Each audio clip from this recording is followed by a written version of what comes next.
একবার চোখটা বন্ধ করে ভাবুন তো, আপনি এমন এক জায়গায় আছেন যেখানে আপনার নিজের নখগুলো হয়ে গেছে আমার মতো শক্ত আর ধারালো। আর আপনি সেই নখ দিয়ে নিজের বুকের মাংস ছিঁড়ে ছিঁড়ে খাচ্ছেন। যন্ত্রণায় ছটফট করছেন কিন্তু থামতে পারছেন না।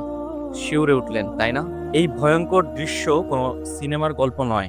এটি সেই কঠিন বাস্তবতার চিত্র যা আমাদের প্রিয় নবী হযরত মুহাম্মদ সাল্লাল্লাহু আলাইহি ওয়াসাল্লাম তার মিরাজের রাতে স্বচক্ষে দেখে এসেছিলেন। রাসূল সাল্লাল্লাহু আলাইহি ওয়াসাল্লাম বলেন, মিরাজের রাতে আমি এমন এক জাতির পাশ দিয়ে অতিক্রম করছিলাম যাদের নখ ছিল তামার তৈরি। তারা সেই নখ দিয়ে নিজেদের মুখ বুক ছিঁড়ে খাচ্ছিল।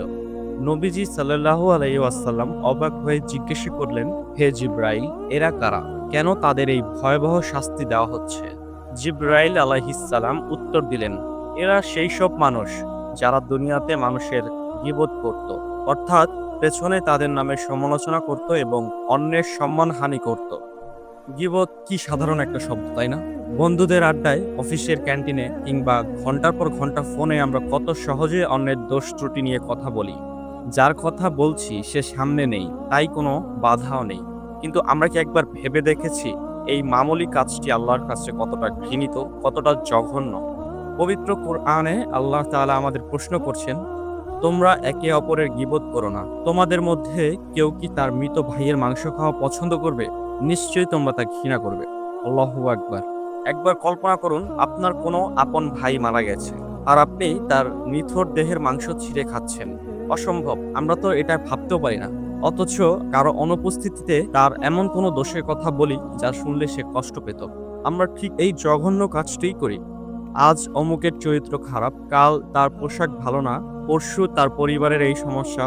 এসব বলে আমরা সাময়িক আনন্দ পাই, কিন্তু আমরা বুঝতেও পারি না যে নিজের আমলনামা থেকে নেকিগুলো আমরা তার হিসেবে পাঠিয়ে দিচ্ছি আর তার পাপগুলো নিজের কাঁধে তুলে নিচ্ছি।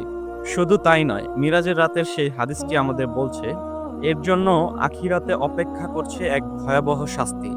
নিজের মাংস নিজেকেই ছিঁড়ে খাওয়ার মতো কঠিন আযাব। হে আমার প্রিয় ভাই ও বোনেরা, আসুন আজই আমরা প্রতিজ্ঞা করি, নিজের জিহ্বাকে সংযত করি। কারো সম্পর্কে কোনো কথা বলার আগে এক মুহূর্ত ভাবি, এই কথাটা কি গীবত হয়ে যাচ্ছে? এই কথাটা কি আমার মৃত ভাইয়ের মাংস খাওয়ার সমান?